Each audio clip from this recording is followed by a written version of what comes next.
बघा इन आणि इंटू. तर आता दोन्हीचा अर्थ एकच आहे. इन म्हणजे काय?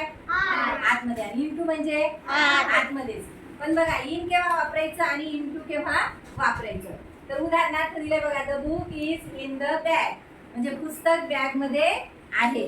म्हणजे इन केव्हा वापरायचं? जेव्हा ऑलरेडी वस्तू आतमध्ये असते. जेव्हा आतमध्ये असते ती ऑलरेडी, तेव्हा काय वापरायचं असतं? इन. आता ही पर्स आहे, ही पर्स आहे. आता याच्यामध्ये पेन आहे, ऑलरेडी त्याच्यामध्ये पेन आहे, तेव्हा मी काय म्हणेल? The pen is in the purse. The pen is in the purse. म्हणजे जेव्हा वस्तू त्याच्यामध्येच असते तेव्हा तेव्हा इन वापरायचं असतं. बघा, she is in the room, ती रूम मध्ये आहे. He is in the car, म्हणजे he is in the car, तो कार मध्ये आहे, तो कार मध्ये आहे. आता इन ऑलरेडी जेव्हा वस्तू किंवा व्यक्ती त्या ठिकाणामध्ये असतो तेव्हा इन वापरायचं असतं. आणि आता इंटू केव्हा वापरायचं? आता बघा, the put the book into the bag. Put the book into the bag.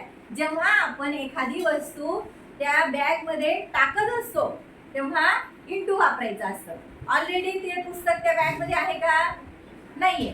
मग टाकत असतो तेव्हा इंटू वापरायचं. बघा, शी वॉक इनटू द रूम, ती रूम मध्ये चालली. म्हणजे ती रूम मध्ये चालली. ती रूम मध्ये ऑलरेडी आहे का? ती नाही, ती रूम मध्ये गेलीये.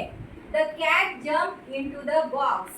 The cat jump into the box. मांजरीने बॉक्स मध्ये उडी मारली, म्हणजे ती क्रिया घडलीये. म्हणजे ती क्रिया घडलीये, मांजरीने बॉक्स मध्ये उडी मारली. तेव्हा काय वापरायचं? इंटू.